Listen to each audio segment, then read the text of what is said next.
Rams and Colts. Can I give you a hot take? Go ahead. I think the Rams are the best team in football. I really can't disagree with you, bro. They move the ball down the field on anybody. Stafford balling, bro. Stafford balling. Devontae in the red zone is literally the reason why I was all in on the Rams to win the NFC this year, because he replaces Cooper Kupp. And the heyday of this Rams era with Stafford was because Cooper Kupp was a problem in the red zone.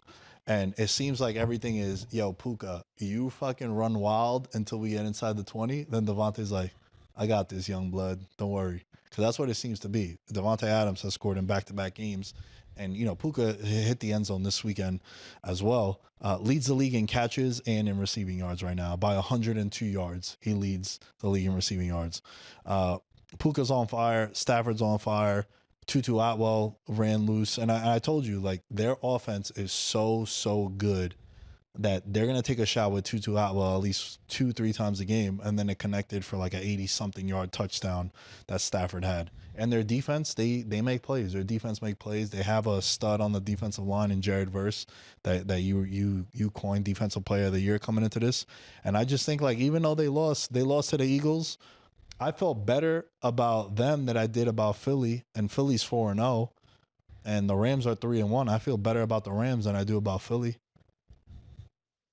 They Jared Verse yesterday, 6 tackles, 1 sack, 1 tackle for a loss, 2 QB hits, forced fumble. Like, he's unguardable, man. And this whole Rams team is just extremely impressive. It was a pretty much copy and paste from last year. They were just young and needed an extra year. This is a product of drafting extremely well, and especially on the defensive side. And we've seen it now in back-to-back years. This Colts team, though, they beat themselves. Oh, without a doubt. They beat themselves. Yeah. This Colts team is still a problem in the AFC.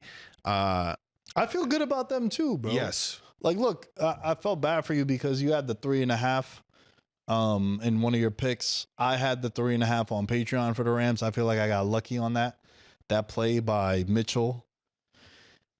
That one doesn't upset me as much as the one where they dropped the ball. You know, like the Deshaun Jackson. Jonathan Taylor did it last year. Fucked up a parlay when he dropped it at the 1. That one is dumber, where like so many people like high step with the football into the end zone, and he just like lost control of it.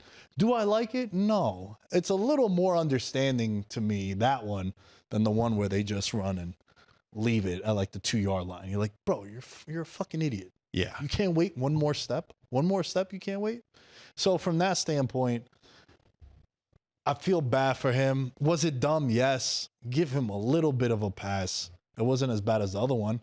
But you're right, bro. Like Daniel Jones, I think he played well. Tyler Warren is a baller. Now, the bet that I love, Tyler Warren, 10-1 to win Offensive Rookie of the Year right now. They use him in so many different ways and facets. He plays such an integral part of a prolific offense. Yeah. That number is going to continue to move. I mean, bro, he took direct snaps out of the backfield and scored a touchdown on that too. Yeah. No, he's good, man. Look, the Colts are good. I like the Colts. Like, it doesn't, sometimes you lose and you feel good about the team too. Like, they went toe to toe. They honestly should have won. Mm-hmm. And they should have at least covered. It's just that broken play there at the end. But I like Pittman. I like Alec Pierce. I like Jonathan Taylor. Their offensive line is good. Daniel Jones is balling out. He's playing well.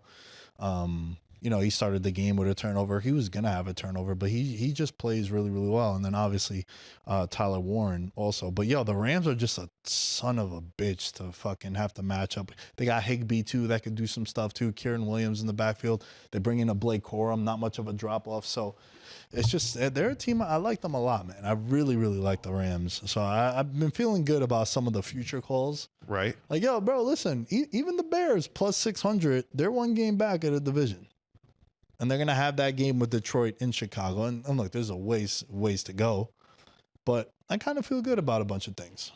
Yeah, I mean, going into the year, I did not think that the NFC would be so much more talented. And obviously health plays a big factor into it. But I think all the true talent currently in teams that are hot in the NFL are coming from the NFC. Yeah, I felt like the NFC was going to be better this year than the AFC. And then, of course, when Burrow goes down, you're like, all right, that eliminates that one team that, sure, you didn't have them in the top three. It would be like the split between the two of them. Yeah, yeah. And then also just having conviction on, I'm still not buying Denver. I didn't buy New England. And I know those teams are going to be 2-2. You know who's impressed me a lot, bro? And we'll do this last game before we talk about the Eagles and Bucks and then bring on our guest.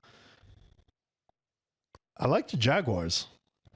Wow. Yo, the Jaguars should be 4-0. Should be. You want to talk about a weird fucking game? They play the Chiefs this week, and they're 3-point favorites. Sorry, they're 3-point underdogs at home. Kansas City was just a 3-point underdog at home against Baltimore. I think the Jaguars right now are better than Baltimore. So you're telling me if Kansas City and the Jaguars played this week and it was in Kansas City, they'd be 9-point dogs? Jacksonville? Bro, we're clearing the Patreon if that's the case. For sure. 9-point dogs there. I early Monday winner. We'll get to that at the end of the show. But, dude, their defense leads the league in turnovers. Trevor Lawrence does 1 to 2 things a game where I'm like, what the fuck is he doing? Like yesterday, he ran out of bounds when he was going to kill the clock. Didn't like it. I don't like that Brian Thomas Jr. hasn't scored a receiving touchdown yet this year. And I think he's a hell of a wide receiver. His only touchdown this year came on like an end around. I don't like that they traded all that shit to get Travis Hunter, and they still don't know what to do with him. But, man, I think their defense is really, really balling. They had 4 takeaways against the Niners. And they kind of got a bunch of like no names on the defense. Hines Allen, of course, we know about him, and Arik Armstead had a strip sack, but bro, they made it really uncomfortable in San Francisco. Remember, this is where they played a couple years ago, and we made them the thumbnail. Why is no one respecting the Jaguars at 8-3? And then they were like 4-18 since then, bro. They're a problem, man. I think they're a problem. Punt return touchdown they had also. Their special teams are playing well. I think the Jaguars are going to be a serious contender. They were my division winner coming into the year. Yeah. I mean, if I could say anything, I feel like you're doing it again. You're setting them up right now, Nick. Please, for the love of Christ, put them on the thumbnail. Just for old time's sake, put them on the thumbnail and watch them get just waxed this upcoming week. And, I mean, it's just a coming back to reality. I mean, the wins versus the Panthers, the Texans, and this 49ers team that I feel so slighted by the way that team performed this week, and me considering them a true contender. I was wrong. And this 49ers team has got some serious issues because I really don't think that this Jacksonville team is all that it's cracked up to be.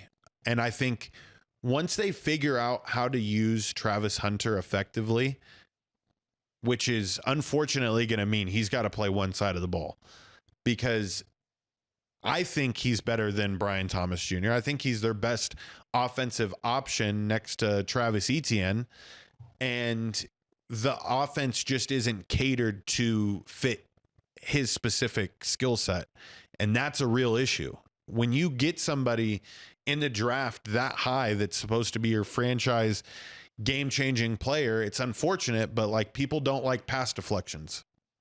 People want to see Travis Hunter score in the end zone, have a Jackson Dart moment where he hits a little white boy celly, Travis Hunter's version of that, and get the fucking butts in seats. That's my issue with the Jaguars. And I do think it is a fraud check week. After this week, I can make my true prediction on the way that the rest of this Jaguars season is going to go. Hey, it's hard to argue against it, bro. It's hard to argue. I feel like wait and see is definitely apropos, because we've been duped before, right? We've had teams come out of the gates like that, but Jake Browning has that one miracle play, and that so far right now through 4 weeks, there's 2. How the fuck did they lose that game? The Falcons getting their shit punched in by the Panthers. We might look at that and be like, how the fuck did that happen in division? It makes sense a little bit. And then the Jaguars losing to the Bengals when they lose Burrow also. Yeah, we'll see. Let us know what you guys think about the AFC South, because the team that we thought was going to win it is like really struggling in Houston. And I know they beat up on the Titans. Don't really want to say too much about that, except that I still think that the offensive line for the Texans is very, very bad. Yeah. And if there's one thing you got to remember about Derrick Henry, they play the Texans this week. He owns the Texans, like some of his biggest games with the Titans. So anytime touchdown, Derrick Henry, 2 touchdowns, 3 touchdowns. We're going crazy with Derrick Henry this week. All right, last game, Bucks and the Eagles. You know, we talked about that $1 million parlay that we made, and we have a lot of parlays tied to Jalen Hurts to win MVP. Right now, if you were to look at the yards leaders on NFL.com, you would have to hit next page to find his name. Damn. He has 600 yards, 609 yards passing this year, no interceptions. Has 5 touchdowns.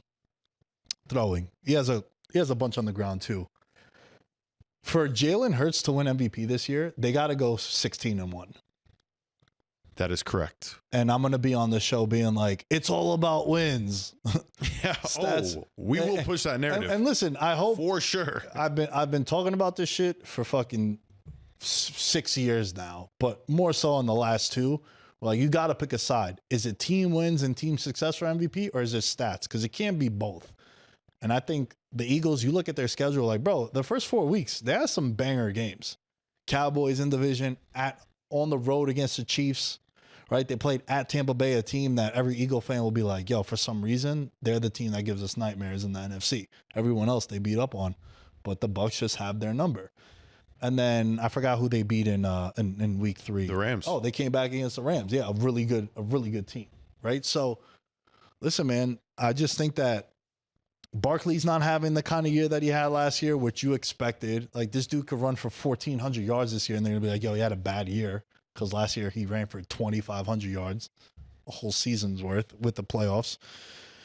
I just think Jalen Hurts, he can't win MVP unless they go like 15-2, best record in the league, or 16-1. Now his odds have dropped, from 25-1. He's now 15-1, 14-1 in some places.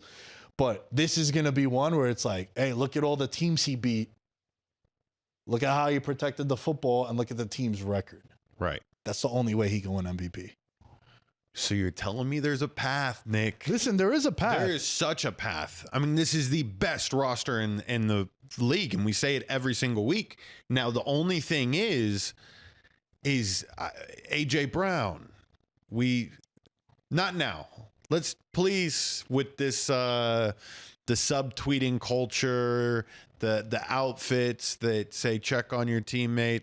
I just think it's too early for this, given the fact that you guys are 4-0, and I mean, 9 targets isn't nothing. Were they shit plays that he got drawn up to for him yesterday? Of course. I mean, you were making those plays the week before. So let's not act like you're not capable of competing for some of these balls and winning some of the one-on-ones. But I don't think it's the greatest thing to help our case in them winning a lot of games. That being said, with all the controversy, AJ Brown will be on my anytime touchdown parlay this upcoming week, because it's going to be like here you go, shut up. It'll be like a simple rollout, out route, AJ Brown. Now be quiet. Yeah, they played Denver this week. So, yeah, I can see it. Yeah, I can see it. All right, last thing I want to say, and I'm not into pandering. I don't believe in that. I'm not saying this for clicks. I'm not saying this for any other reason, even though he's a very polarizing player. Bro, if you're the Cleveland Browns, how do you not start Shador? Or fuck it, throwing Gabriel, bro. Stop rolling out Joe Flacco, man. Yeah. That guy looks like a fucking statue back there. Even the game that they beat the Packers, like, had nothing to do with him. The defense, and that was something we talked about on the picks last week. And fuck, we should have I gave out the Lions -10 on the Patreon, 5-3 on Patreon, but we didn't make it one of our official picks on the show. And again, it was just a shit team playing a really good team, and the Lions run the score up on people. I think Cleveland at home be careful. Right. Don't bet Different against team. them. Different team at home. But when they go on the road, indoors, shit like that, like Flacco just looks really old and bad. And he is. He's 39. Why not do like what the Giants did, bro? You know Russ isn't a part of your future. You know that Joe Flacco's not a part of your future. Let's see. You spent 2 draft picks on Dylan Gabriel and Shedeur Sanders. Fuck it. Just run them out there. Your season's toast anyway. It would be pretty cool if they just got into the fuck it mindset of just alternating them every drives. And the only way that you can remain the starter is if you score points. So if you don't score points, then it's Gabriel. Gabriel scores points, then he stays in another drive. I don't even think that because like there's rhythm and timing. I'm joking about it, but like it's so fucked up. And like, I mean, how else are you going to get an accurate depiction of what both of these guys can do for you if you don't play both for a significant period of time this season? They're 1-3. I'd be down to be able to. Yeah, I'd be down to say, hey man, look, we're 1-3. Dylan Gabriel, you're the starter now. We'll give you until when's their bye week? Browns schedule. We'll give you until the bye week. So they play in Dublin this weekend. Then they got 3 more games. So I'll give you till the bye week, until week 9 when they play the Jets. So I'll give you 4 games. I'll give you Vikings overseas. I'll give you Pittsburgh, Miami, and the Patriots. And if it looks like this, yo, Shedeur, you're coming in for Jets, Ravens, Raiders, and Niners. And if you stink it up, let's go back to Gabriel. Maybe benching him sparks him. That's what I would do. You're going to create some excitement if you're Cleveland. Maybe the team plays better, like how the Giants did. Yeah. I would do. I think it's time. Like you're only doing a disservice to your organization if you keep rolling out Joe Flacco, and to your fans and to the future of it, because he's clearly a stopgap, like literally stopping the gap right now. Yeah. Let's see, bro. You invested draft capital in these 2 players. That's what I would do. And I'm not into the pandering and shit that you be seeing on social media. I really believe that's what you should do, because what else? You just got your shit punched in. Again, 2 of the 4 games that you've played, you got rocked. So create a spark, create some buzz, get some jersey sales. You know how many people would be at that first home game with a Dylan Gabriel or a Shedeur Sanders? Shedeur Sanders, you get way more attention for obvious reasons. But like, yo, listen, Dylan, you're ahead of him on the depth chart. Let's throw you in there. Let's see. You got 4 games until the bye week. Go out there, throw 5 picks that first game, all good. You're playing these next 4 games until the bye week, the team is yours. Let's see. Sink or swim, like what you were saying about drive to drive. Nah, you get 4 games. That's your leash. Yeah. Then we go to Shedeur. Shedeur, you get 4 games. If you kill it, bet. Now you get 5 games. You get the rest of the year. That's what I would do. Do you think it doesn't happen this week, and like we have officially seen the turning of the page for the Cleveland fan base just not giving a fuck? I think they already don't. Because with you and the Giants, like you guys are excited. Yeah. You guys were like, no, this needs to happen. We want Dart. There was chance. Yeah. You felt it. And bro, let me tell you this. Browns fans don't have the energy to give a fuck anymore because they gave the money to Deshaun Watson, and the entire organization sucks. And let me tell you this. I'm going to be excited for every single Giant game the rest of the year, even if they lose every game. Let me see. Is Jackson Dart going to be the future after 1 game? Yeah. But let me tell you this. Daniel Jones accounted for 4 touchdowns his first game on the road against Tampa. So we've seen this before. Right. I think the aura is different. I think the way he carries himself. I think the way the team talks about him. Remember, they had Eli Manning. They benched him for Daniel Jones. Way different. You don't have an Eli. You've been looking for an Eli. So it's a completely different conversation. True. But for the Browns and teams like the Browns, like, yeah, bro, let's just see. What the fuck? Saints, same thing. Even though I think Rattler's playing a lot better, let's see Tyler Shuck out there. Why not? What's the worst that's going to happen? Yeah. You rather do what the Raiders are doing? Geno Smith... I know we live in Vegas, but like... Hey, are we going to have to start investigating, brother? Brother. It looks bad. He duped everyone after that week 1 performance where they threw like 380 yards and they won on the road against New England. And he's just been a walking turnover ever since. He got 7 interceptions this year.